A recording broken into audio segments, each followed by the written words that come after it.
Jeg havde faktisk overhovedet ikke regnet med, at jeg skulle filme den her video. Og slet ikke lige nu. Så det bliver lidt hyggeligt.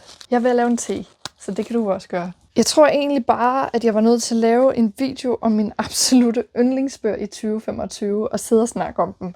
Så det kan godt være, at det bliver en lidt lang video, den her. Jeg finder en kop kaffe eller en kop te, og så hygge med mig i de næste par minutter. Og jeg har virkelig prøvet at begrænse mig, faktisk. Der er flere bøger, jeg har elsket, men det her, det er bøger, jeg har virkelig blevet overrasket over. Sådan nogle bøger elsker vi. Vi har Karnivore af Karoline Stadsbjerg. Den her bog, den har fået en hel anbefalingsvideo for sig selv. En lang video af, hvad den handler om, endda med et interview fra selve forfatteren. Mega hyggeligt. Så der er måske ikke sådan helt vildt meget mere at sige om handlingen, men jeg synes, at jeg er nødt til at tage den med og lige highlight den, fordi den her bog er bare en af de bøger, jeg har læst i 2025, der ikke vil slippe min hjerne igen. Altså så god synes jeg, den har været. Hvis ikke du har set de andre videoer om den, så handler den altså om en dystopisk fremtidsverden, hvor at alle dyr er uddøde, og vi er gået over til at opdrætte en type mennesker, der hedder madmennesker, Cebus. Dem spiser man. Og det får en til at tænke rigtig mange tanker. De her børn fra skolen begynder at blive kidnappet og bliver brugt til at udføre eksperimenter på for at lave bedre madmennesker, altså fuldstændig sindssygt samfund. Udover hele det plot, så har vi også et underplot. Hovedpersonen er i gang med at finde ud af, hvilke mennesker kan hun lide, hvilke mennesker kan hun ikke lide, og med hendes nye øjne på verden, hvordan vender det så hendes følelser omkring et forhold, hvad kan hun leve med, hvad kan hun ikke leve med. Vi slutter af i den vildeste plot twist. Jeg havde bare ikke regnet med, at jeg skulle være så emotionelt tilknyttet til nogen, man får præsenteret som robotter. Den her bog fik mig bare virkelig til sådan at gentænke historien, den menneskelige historie, vi har skabt, slaver, 2. verdenskrig, alt muligt fuldstændig sindssygt, hvor vi har opført os så dårligt som mennesker mod andre mennesker. Det skal også siges, at de settings, jeg læste den her bog i, det var blandt andet i Berlin på sådan en 2. verdenskrigsstur. Så det satte helt sindssygt mange tanker i gang, og jeg gik, jeg ved ikke, flere uger efter og havde det svært ved at spise kød. Det ligner mig ikke, skal vi ikke bare sige det sådan. Den har virkelig sat mange ting i gang, og den har ikke sådan ændret noget i mit liv, men den har virkelig ændret mit synspunkt på mange ting. Nu fik jeg alligevel snakket ret meget om den her bog, men det fortjener den også. Så har vi Jennette McCurdy's. Jeg er glad for, at min mor døde. Den her bog har jeg ventet på, lige siden jeg vidste, den eksisterede. Og wow, hvor led den bare kæmpe meget op til min hype. Jeg har brændt min tær et par gange i underholdningsbranchen. Og når man har været i et toxic workplace, eller i et eller andet forhold, hvor man ikke, som er toxic, så har man bare tit brug for at høre på andre, der acknowledger ens følelser. Altså, der fortæller det samme. Og måske er lige så forvirret, fordi hvad er kærlighed så agtigt, ikke? Eller hvad kan man stole på? Hvad kan man ikke stole på? Hvad er en løgn? Og det spænd, som Jennette McCurdy er kommet ind i gennem hele sit liv, og også i underholdningsbranchen, det er fuldstændig vanvittigt. Altså, og jeg elsker bare at læse om folk, der har haft det endnu mere vanvittigt, end jeg har, fordi så føler man sig virkelig ikke særlig alene i det, man går og roder med. Den her bog, den tager nogle sindssyge familieforhold op, nogle sindssyge historier. Hun fortæller om hendes opvækst, om hendes barndom. Hun fortæller om hendes mor, der har givet hende et helt forskruet syn på livet og på selvkærlighed. Hvordan hun har fået anoreksi af, at hendes mor har applauderet den opførsel og måske været negativ omkring sunde vaner. Så snakker hun om, da hun var på sættet af iCarly, hun snakker om hele det her system med at gå til auditions og være et eller andet får i sådan en vurderingssag. Altså sådan, man bliver ved med at være et får, hvor man kan aldrig være et godt nok får, og man bliver plukket ned, fordi at det er dig, de kigger på. Og så får alt det til at ende i, at man endelig gør det, ens mor har brug for, eller ønsker for en, og man endelig har nået de mål, man tror, man selv har sat for livet. Og så opdage, at den drøm, man altid har haft, at den er så fuldstændig gennemsyret toxic. Og at man måske ikke engang ved det, fordi man har brugt hele sit liv på at bare arbejde derude af, bøje sig og strække sig på ledere og kanter, man faktisk slet ikke kan, men man undertrykker sine følelser og alt, hvad ens krop skriger på er sundt, det bliver overrulet af andre mennesker, som siger, Nej, det er det her, du burde kunne. Det er det her, du skal gøre. Så det er sådan her, du skal se ud. Det er det der, du skal opnå. Det giver også et andet lag, det her, at det er hendes hjemmeliv. At det ikke kun er hendes arbejdsliv, hun snakker om. Og jeg synes, den er så inspirerende. Jeg synes, den er så vild at høre på. Kæmpe, kæmpe fed bog. Jeg vil også lige sige, inden jeg lægger den fra mig. Da jeg læste den her bog, der tænkte jeg, det var det. 2025, jeg kan ikke læse en bog, der bliver bedre. Det kan ikke lade sig gøre. Det her, det var peak. Okay, fedt. Jeg har streget under noget her, som også sådan opsummerer det, jeg har prøvet at fortælle her. Hele mit liv har været bygget op omkring fortællingen om, at min mor ville mig det bedste. At hun gjorde det, der var bedst for mig. Det er det, jeg mener med det her gaslighting. At det her syn på sundhed, der bliver forvrænget. At selvom ens krop skriger efter, hvad der egentlig er ægte, så kan man ikke finde rundt i det mere, fordi man får at vide, at noget andet er så ægte. Det er fuldstændig vildt. Rachel Price. Jeg sagde det rigtigt for en gang skyld, gør jeg ikke det? Hver gang jeg har snakket om den her bog, så har jeg sagt alt muligt mærkeligt omkring hendes navn. Og det går ikke op for mig ind i hovedet, for ind i hovedet siger jeg det rigtigt lige meget. Sandheden om Rachel Price er en Holly Jackson-bog. Det var min første Holly Jackson-bog, og du sindssygt den var god. Det var her, jeg blev fan af Holly Jackson, og jeg har ikke set mig tilbage siden. Holly Jackson skriver sådan nogle young adult hyggekrimier, og det jeg bare allerbedst kan lide, det er sådan nogle mysterier, sådan nogle hyggemysterier, hvor man kan sidde og opklare nogle lidt vilde mord, men man stadigvæk kan mærke, at det er fiktion. Hvis det kommer for tæt, og hvis det bliver for realistisk med sådan nogle voldsomme historier, så er det for svært ved at være i det. Når nu vi nemt kan skelne, at det faktisk er fiktion, så synes jeg, det er mega spændende. Og det er Holly Jackson vanvittig til. Hun er vanvittig til plot twist. Jeg siger jeg bare. Hvis du tænker, du er god til at opklare mysterier, jeg tænker, de der plot twist, dem har jeg nailed down. Så du for det første læst for meget romance, eller set for mange af de der kærlighedshistorier, fordi der kender man bare plottet sådan der. Nej, men så skal du virkelig læse den her bog. Og i mit hoved, så sidder jeg og tænker, jeg er jo egentlig ret god til at regne de her plots ud, og det kan jeg jo sagtens, og det gør jeg også.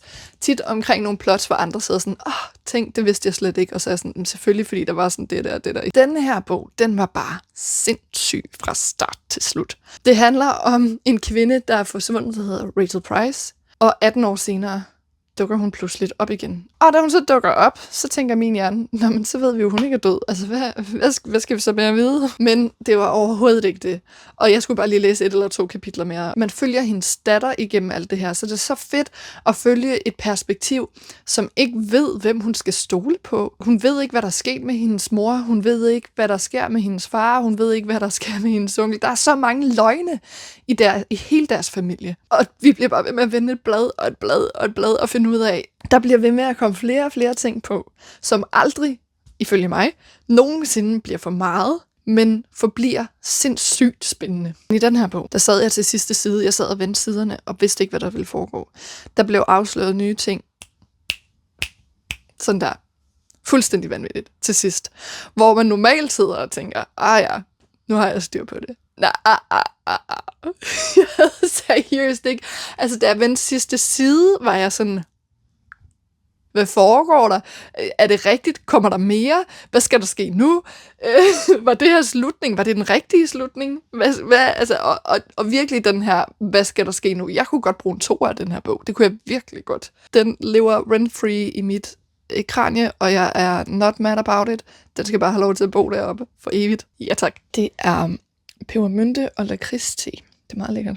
Nu kommer The Odd One Out, som jeg ikke havde regnet med, at jeg skulle elske det her år.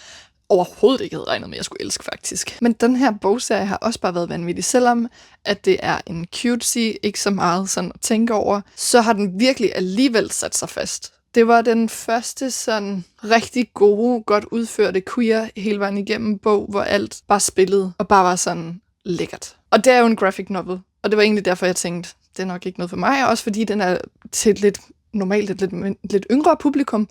Men de her 2 hovedkarakterer, og Tori og alle deres venner, men altså, de skal bare have lov at bo i mit hjerte for altid. Heartstopper-serien er altså virkelig blevet en af mine favoritter i år. Da jeg startede, kunne jeg ikke stoppe. Altså, det var afhængighedsskabende for mig. Fuldstændig. Jeg skulle have den næste. Og hvis jeg sad og læste den her, fordi det tager jo ikke så lang tid at læse dem her, hvis man virkelig sætter sig ned en dag og bare er afhængig af en bog, så når man altså færdiggør den på en dag, og så sidder man bare der og sådan, jeg skal den næste. Og nogle gange kunne jeg ikke få fat i den næste, og så blev jeg helt ked af det, og jeg kunne ikke lade være med at tænke på andet. Heartstopper er blevet en kæmpe favorit for mig i år. Helt uventet. Men den kan jeg bare heller ikke slippe. Så har vi bogen, der hedder Splittet, og med det er egentlig også bogen, der hedder Knust. Det er en trilogi af Terry Terry, som er en young adults dystopisk thriller. Der er noget mysterie i det. Altså alt det der, jeg bare elsker. At løse gåder og løgne omkring forskellige liv. Folk, der ikke kan huske. Jeg elsker, når folk ikke kan huske ting, og de skal stykke puslespilsbrikkerne sammen igen, og man sådan får lov til at opleve det gennem flashbacks, og jeg ved ikke hvad. Korrupte regeringer og revolutioner, og jeg elsker det. I'm a sucker for it. Etteren hedder Slettet. Den læste jeg, da jeg var omkring 18 år gammel, og jeg kan huske, at dengang var den faktisk lidt for meget for mig, så jeg havde købt nummer 2, men jeg turde ikke helt gå i gang med den. Efter jeg blev voksen og så den på hylden, så tænkte jeg på et tidspunkt, det skal jeg lige prøve at læse. Det skal jeg lige læse. Og så opsummerede jeg lige, hvad var det, vi gik fra? Hvad sluttede den sidste bog med? Fordi den har også bare levet i mit hoved. Altså så god var den, at jeg har bare ikke kunne slippe den, og jeg siger jer, at det var så godt, at jeg læste 2'eren og 3'eren på 2 dage. I kunne ikke finde mig nogen steder ude i virkeligheden. Jeg var her i min seng og læste de bøger, indtil de var færdige. Okay, hvis man har været til sådan en serie som Pretty Little Liars, eller The Lying Game, da man var lille, eller Døden i dine øjne, den elsker jeg også, så er det sådan lidt det samme mystik, lidt samme aldersgruppe. Skal vi sige, vi hører meget mere om den her serie, selvom jeg har snakket meget allerede, så har jeg lavet en hel video om det, fordi jeg synes, den var så fed. Næste. Men alle de her er jo gode, men nu kommer der en god en. Unseen af Molly Burke. Der er Braille på forsiden, og det er fordi, at Molly Burke, hun er blind. Hun har været blind siden hun var 14, og hun har været YouTuber siden 2018 eller sådan noget. Jeg har været kæmpe fan siden 2019-20-agtigt. Efter jeg læste den her bog, er jeg ikke bare fan, hun er mit nye idol. Det er alt, hvad jeg sagde om Janet McCurdy's rejse, og det der med at være i et toxic workplace og alle de her ting, og få en følelse af ikke at være alene omkring problemer. Alt det fik jeg også i den her bog. Men meget mere til min person, hvor jeg er i livet nu, som 27. Men for at være helt ærlig, så er jeg faktisk lidt tom for ord med den her bog, fordi jeg har lige i dag siddet og lavet en video af den her bog, hvor jeg har snakket om den. Den er så fantastisk, og den video skal nok snart komme ud, så I kan se alt om den her, hvis den ikke allerede er ude. Så I kan høre alt om den her bog, fordi den er fantastisk. Hun snakker om fra sin barndom til, hvor hun er henne nu i livet, hvordan hun blev mobbet, hvordan det har påvirket hende, hvordan hun har fået guide dogs, hvordan at det emotionelt, altså at tab og alt muligt, jeg ved ikke hvad, og folk, der siger, at hun skal være en person, men skal være en anden. Altså måske er der et tema faktisk, nu jeg hører mig selv sige det, med Britney Spears, med Janet McCurdy, med Unseen. Molly Burke har bare startet en kamp om lighed, ikke lighed, som vi kender den feministiske, men at stå op for sit community omkring disabled people og gøre verden lidt mere ens for alle at være i, gøre verden lidt nemmere at leve i. Og det gælder ikke kun disabled people, fordi alle vi andre mennesker, vi nyder også godt af det. Og hun er bare kæmpe sej kvinde. Altså starter med at få at vide, at du kommer nok aldrig rigtigt til at blive til noget andet end en plet på samfundet. Og så har hun bare vendt det til et kæmpe powerhouse. Det skal nok også lige siges. Hun var ved at begå selvmord. Hun havde en plan for, hvordan hun ville begå selvmord. Det bliver ikke beskrevet i detaljer i den her bog, og det er så fair. Men det var der, hun var. Og høre den historie og starte derfra, og så bygge sit liv op igen og sige, okay, vi kan enten gøre det her, som ender mit liv, som giver mig ro, eller også, så kan vi vende det hele om og sige, altså prøv igen, og bare sætte all in.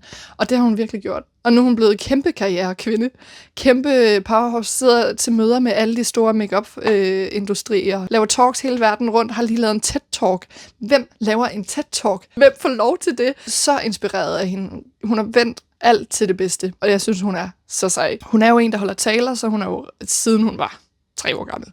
Så hun er rigtig god med ord, og det kan man bare godt mærke i den her bog. Udover det, så elsker jeg også sådan noget som, at hun gør alle små ting lidt bedre. Og jeg skal give et eksempel her. I'm choosing to center the disability community with every choice I've made, from the cover design to the font selection. While most books use a serif font, which is deemed easier to read for the average person, I have chosen Atkinson Hyperlegible, a font that is more legible for those who are low vision or have print reading disabilities like dyslexia. For the same reason, I've chosen to use bold-face text instead of using italics, which also helps. The font size and spacing along with the color of the paper used were all taken into consideration to make this a comfortable reading experience for my community. Det stopper for ord. Og der var jeg allerede solgt. Der var sådan, you go girls. Der er så mange mennesker derude, der snakker omkring at forandre verden. All talk, no walk. You know the game. Sådan er det ikke med Molly Burke. Og jeg synes, hun er kæmpe sej. Tænk at gøre alt det ekstra arbejde for at hjælpe så mange andre mennesker i verden. Hun har også lavet en masse fodnoter omkring, altså man kan virkelig mærke hendes personlighed igennem den her bog. Så sejt. Kæmpe inspiration. Oh my god, så har vi endnu en god bog. Og det er en virkelig god te, den der.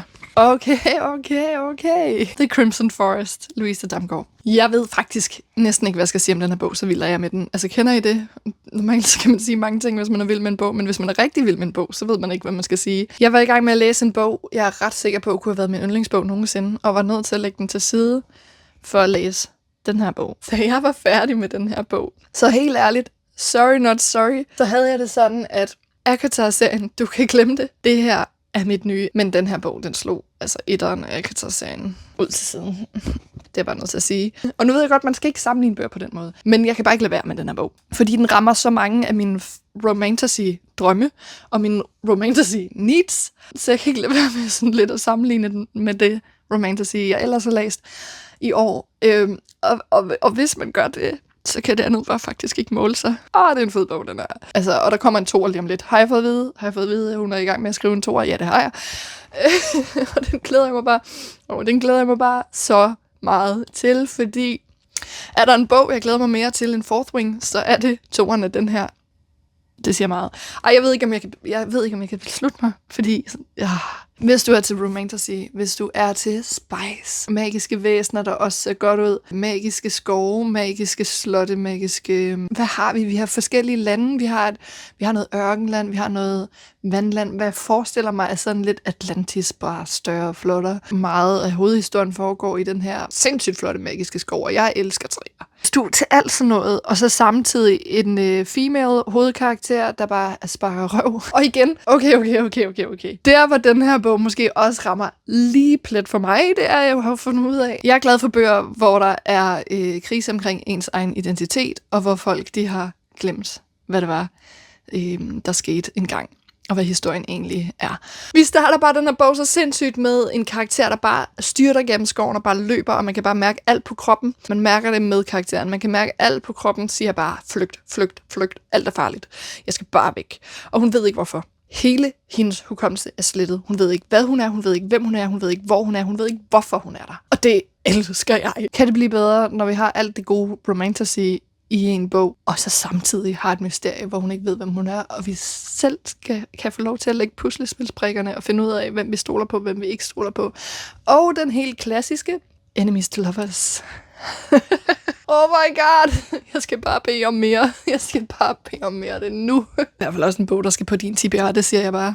Så har vi en bog, der er op imod en masse hårde deltagere i den her lille yndlingssamling fra 2025. Fordi jeg har udvalgt de bedste af de bedste ifølge mit hoved. Og jeg er jo absurd glad for Fourth Wing, og nu har I hørt, jeg er absurd glad for den her The Crimson Forest. Så er Solens Gave. Kan den være med? Ja, det kan den godt. Og hvorfor kan den være med?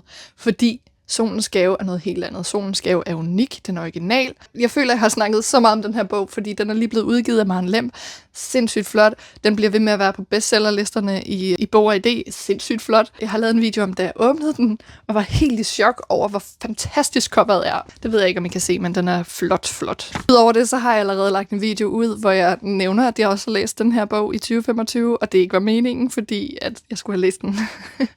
Den var først på min liste til senere, men jeg kunne bare ikke lade være med at læse den. Jeg har også lige lavet en dansk forfattervideo af den, hvor jeg anmelder den, som også kommer ud. Så jeg føler virkelig, altså ligesom med Unseen Emily Burke, jeg føler virkelig, at jeg lige har snakket om den. Og selvom jeg siger det, så kan jeg alligevel godt finde ud af at snakke om de her bøger, fordi jeg elsker dem. Det, jeg elsker allermest ved den, det er, at den klarer Spice så smukt, fordi jeg normalt ikke til de der sådan helt sådan fuldstændig vilde Spice-bøger. Der begynder jeg at skippe kapitler. Det er ikke det, jeg er her for.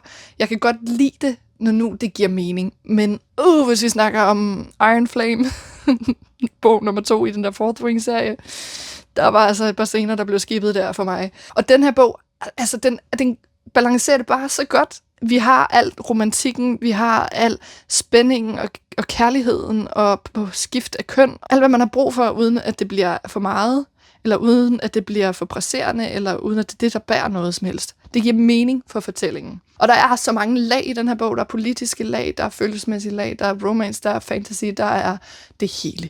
I en perfekt balanceret bog, og jeg synes, det er ret vildt. Jeg glæder mig helt vildt til bog nummer 2. Den kan nemt følge med i min yndlings i år. Så har vi der, hvor det hele startede. Faktisk hele min BookTok-karriere her i løbet af det her år er startet med Fourth Wing. Det er et år siden, jeg har læst den her bog, og den forlader ikke min hjerne. Det kan jeg lige så godt sige. Det er den tykkeste bog, jeg har læst. Altså, jeg er ikke til at læse så tykke bøger. Jeg tror ikke, jeg koncentrerer mig så længe. Men den her serie, den skal jeg bare have. Den ud jeg bare. Der er også noget nostalgi omkring at læse sin første rigtige romantasy-serie. Det hører jeg med folk, der har læst Agatha først. De sværger til Agatha. Folk, der har læst Fourth Wing først, de sværger til Fourth Wing, og så videre, så videre. Nogen kan ikke lide noget af det. Det er også okay. Jeg elsker den. Jeg elsker den. Jeg blev så dybt forelsket i karaktererne i den her version af bogen. Og hele det magiske system. Til at starte med, så læste jeg den egentlig, fordi jeg godt kunne lide Harry Potter. Og der er meget mere magi i Harry Potter, end der er i det her system. Der blev jeg lidt skuffet. Men lige så snart jeg kom ind i det, kom ind i den her verden, kom ind i det her spil med døden. Er du sindssygt? De dør jo til højre og venstre. Og det er bare så spændende. Det er så sindssygt spændende. Mest af alt, der drager. Det er altså 100%, det er derfor, jeg elsker den her bog så meget. Det er også en af grundene til, at jeg er så skuffet over Iron Flame faktisk. Fordi helt ærligt, jeg kunne godt holde Iron Flame ud nok til at læse den og stadigvæk synes om serien. Men jeg var så skuffet over bog nummer 2 i forhold til bog nummer 1. Fordi vi går fra at have opbygget et helt politisk system igennem 600 sider. Og så bliver man altså investeret i karakterer og system og drager og alt muligt forskelligt og historien, for så bare at sige bog nummer 2. Ved du hvad, alt det her, jeg har præsenteret, det er faktisk løgn. Og nu, i stedet for, at du selv opdager det, så skriver vi det bare gulvtæppet væk under dig. Du er ikke færdig på skole. Du må selv lige finde ud af det. Altså, så hele det her magiske system og skole og sådan noget, jeg faldt helt vildt pladask for, det forsvandt bare. Og så var det lige pludselig en helt anden historie. Altså i toeren. Ikke i den her bog. I toeren. Og i toeren manglede vi også en drage. Og det synes jeg også var helt, helt forfærdeligt. Og hvad har vi så erstattet dragen med i toeren? Ja, kan vi gætte det? Spice. Så jeg er faktisk lidt nervøs for, altså træerne gjorde det lidt bedre end toeren, men jeg er faktisk lidt nervøs for den her serie, om den lige kommer ind 4'eren og redder det hele for mig, eller om vi er på vej nedad, om det ikke var det, jeg ønskede mig, den udvikling, jeg ønskede mig skulle ske. Men etteren har 1000% været den bedste bog, jeg har læst. Alle de her bøger har været den bedste bog, jeg har læst i år. Men den her har været den bedste bog, jeg har læst i år. Og det har bare sådan startet en hel fantasy-rejse for mig, som jeg lidt allerede godt kunne lide i form af Harry Potter-filmene. Jeg har ikke læst før, okay? Men det startede en hel rejse for mig, og jeg kan bare ikke komme af med dragerne. Jeg skal bare have de drager for mig selv. Jeg skal ud og være min egen dragerytter. Og jeg har også efter den her bog fået en helt ny tilknytning til How to Train Your Dragon, fordi jeg skal have mere drage, og det skal bare være nu. Noget jeg også synes er vildt fedt, det er, når dragerne de popper ind i deres hoveder, bare lige for at kommentere på det, de har gang i. Jeg skal da det pinlige situationer, og det er alt muligt forskelligt, og man er bare sådan... Det var så unhinged, det der drage noget. Og det elsker jeg. Fed bog, fed bog, fed bog, fed bog, fed bog, fed bog, fed bog. Den har talt så meget om, at jeg har ikke lyst til at afsløre så meget mere. Vi kan diskutere den i kommentarerne. Vi kan diskutere alle de her bøger i kommentarerne. For alle de her bøger er mine yndlingsbøger, og mange af de her bøger er også nogle af jeres. Jeg ved, der er rigtig mange, der snakker om Fourth Wing. Jeg ved, der er rigtig mange, der begynder at snakke om Solens Gave. Jeg ved, I var rigtig mange, der var glade for... Karnivorer. Jeg ved også, at rigtig mange kan lide Heartstopper, og jeg ved, at der er nogen, der har spurgt på Jeanette McCurdy's bog, så jeg er helt sikker på, at vi nok skal finde et eller andet at diskutere i de her bøger. De her bøger er nogen, jeg for altid gerne vil diskutere med jer. Jeg er så glad for dem. Lad os starte en bogklub, hvor vi bare sidder og diskuterer de her bøger. Jeg er med på dem alle sammen. Vi kan også starte en for hver bog. Jeg sidder gerne i alle gruppechatsene og diskuterer, hvad er de her bøger. Ja, men nu tror jeg også, at vi har filmet en halv times tid, fordi jeg havde så meget at sige, fordi jeg elsker de her bøger så højt. Hvis ikke du ved, hvor du skal starte, og du fornemmer efterhånden, at du har måske lidt samme interesser som mig, så er det her noget rigtig godt at gå i gang med. Det siger jeg bare. Og god fornøjelse. Hvis du læser en af de her bøger på min anbefaling her, så vil jeg mega gerne høre om det i kommentaren. Allerede fortæl mig, hvilken bog skal du ud og have fat i, og så skal du også fortælle mig, hvordan det går med at læse den. Og du må også gerne skrive til mig i DM, jeg er nået hertil eller hertil. Det går sådan og sådan, eller jeg vil så gerne høre det hele, faktisk. Jeg glæder mig til at se, hvad der bliver min yndlingsstak i 2026. Jeg glæder mig til at se, om det kan måle sig med alt det, jeg har oplevet af læseoplevelser i 2025. I hvert fald så skal jeg slutte den her video. Så hvor har det været hyggeligt, at du gad at være med til bare at sidde og høre på min lille book rant. Og så ses vi bare igen i min næste video. Ha' det godt.